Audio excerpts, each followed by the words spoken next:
appraisal is right. Today, as always, we have 3 new contestants competing for the grand prize of workplace civilisation. All 3 contestants represent different ways of appraising performance and providing worker satisfaction in order to promote an efficient, productive and happy workplace.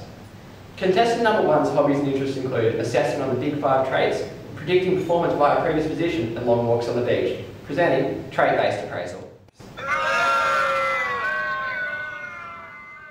Contestant number 2 boasts numerous and varied methods, as well as an abundance of research literature.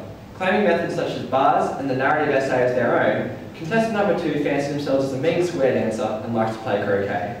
Presenting contestant number 2, behavioural-based performance appraisal.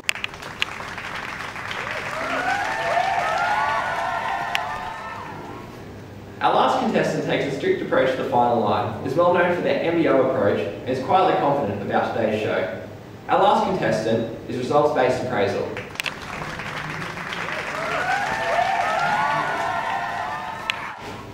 And now it's time to start the show.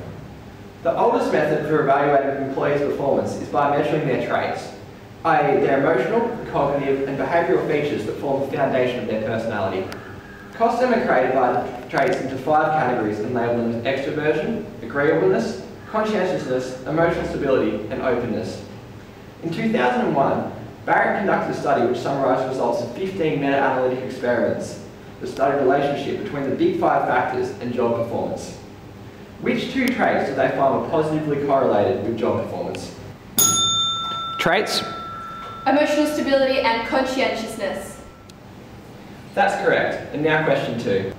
Compared to checklists, bars are more objective as interpretation of a different scale points is consistent throughout different raters. Therefore, this method is useful in dealing with what kind of issues? Behaviour. Openness, transparency and fairness. Correct. A good strong start to a show for behaviour. Rich, Vance and Hall criticised which appraisal method because it focused on goals, but did not outline strategies and behaviours to achieve these. Results. Results-based, specifically management by objectives. That's correct, and now the scores are all even. Question number 4. Which methods do managers prefer in terms of ease and effectiveness that involves taking one pair at a time for comparison? I think behaviour just got in there. Pair comparisons. Right on the money. Which form of appraisal is most likely to produce a short-term rather than long-term perspective among employees? And we'll hear from results. Results, because behaviour is more likely to create a long-term perspective. Whatever. Excellent answer. The trait-based method is considered to be the least popular method of performance appraisal. Provide 4 reasons as to why this may be. Surprise, surprise, it's trait-based. First of all, it's difficult to identify suitable and relevant traits. It's a challenge to measure them accurately. Traits have a low correlation with work performance, and according to Feldman 1981, problems such as misinterpretation may arise if supervisors and employees are from different cultural backgrounds. Always happy to point out your own flaws. That answer was correct, traits. Now for the next question. How are behaviour checklists more accurate than a narrative essay in measuring job performance? Let's hear from behaviour. They have predetermined job behaviours based on a specific job analysis. Another correct answer is behaviour takes a lead. In the head-end and meta-analysis, how do results-oriented methods compare with the paired comparisons in measures of validity? Behaviour. Paired comparisons were superior. Another correct answer. Time to pick up your game trading results. For our next question. In an organisation where absolute values and quantities are indicative of employee performance, which appraisal method would be best? Contestant number 3. According to researcher Odion in 1965, he found results-based method. Another correct answer. It's competitive today. What type of bias effect may occur if performance appraisal is only conducted once a year? And can this effect be reduced? Trait-based. Haven't heard from you in a while. The recency effect may occur, and this effect can be reduced if an organisation maintains a record of the employee's performance through the entire year. A good answer. Now let's take things up a notch.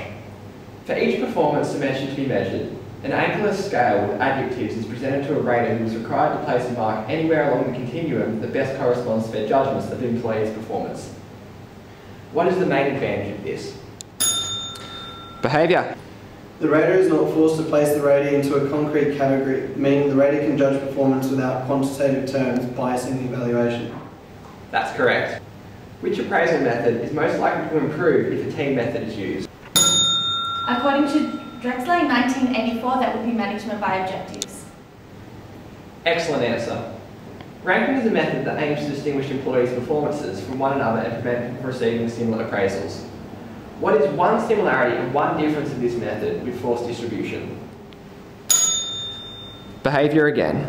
One similarity is that it provides a system that enables the rater to easily distinguish between high and low performers, and therefore making decisions regarding promotion, demotion, termination, and pay more substantial. One difference is that employees are ranked according to their performance rather than given, i.e. forced scores. The narrative essay, a behavioural style performance appraisal, is an extended response describing the employee's behaviour in terms of their good and bad points. Why would this method be useful? Behaviour. I think it provides tangible feedback to the staff member. You thought correctly. Another good answer for behaviour.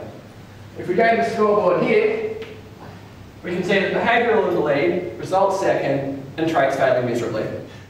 When there is considerable separation between employer and employee, e.g. overseas manufacturing, which performance appraisal system would be most appropriate?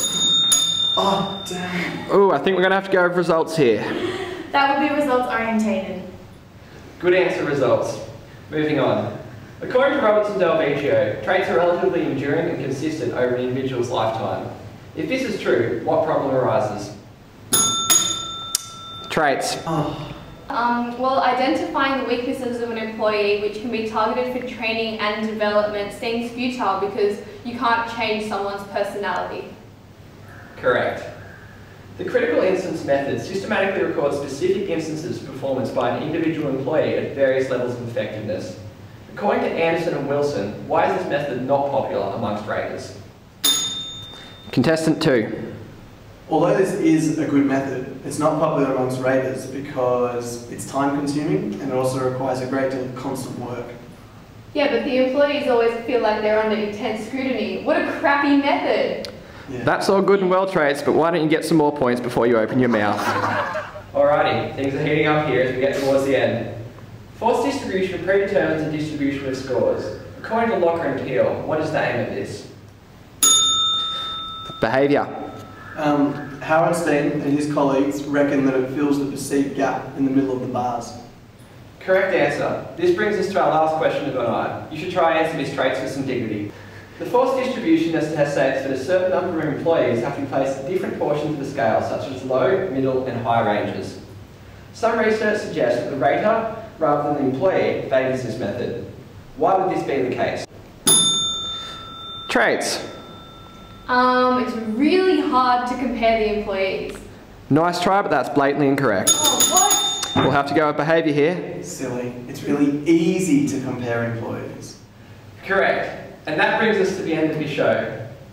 And the appraisal is right for behaviour-oriented method. I'm sexy and I know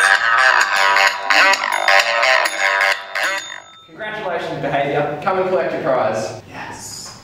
Very well played, mate. Cheers, mate. Wait a second, you don't deserve that. Yeah, I do. No, you don't. You're not the most objective method. Yeah. No. Wait.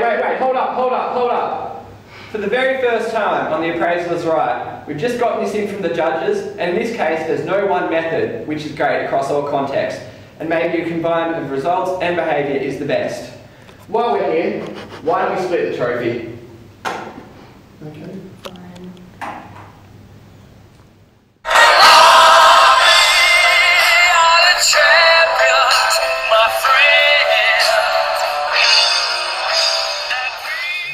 As we can see, both behavioural and results-based methods have advantages and disadvantages. Therefore, no one method can be used all of the time. The trait-based method is not recommended.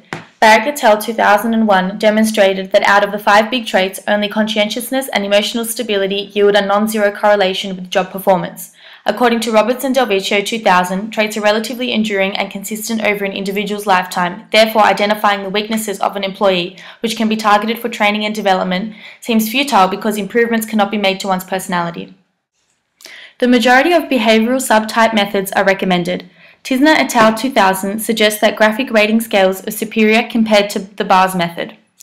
The paired comparison method is recommended as raters consider it to be easy and effective, Goffin et al. 2009. Although these methods are susceptible to a whole host of biases, training can reduce the amount of subjectivity elicited when evaluating employees. The results-based method is recommended for industries where absolute quantities are imperative depictions of employee performance, such as factories based overseas. However, it does not take into account internal and external factors such as workload, economic conditions, and the weather. And on one final note, no method of appraisal is effective without good feedback. The importance of feedback has long been recognised both for its ability to increase performance and satisfaction. 360-degree feedback involves evaluations from superiors, peers, subordinates, as well as the employees themselves. The idea behind this process is that uniting ratings from multiple perspectives provide a complete depiction of the employee's strengths and weaknesses. Trait-based feedback is not effective because providing feedback about one's personality will not change it. Behaviour-based feedback allows for behaviour to be modified with ease. Latham and Wexley stated that results-based feedback cannot be provided to employees in terms of how to improve because this method is not able to point out the employee's behavioural weaknesses. Good night and stay safe.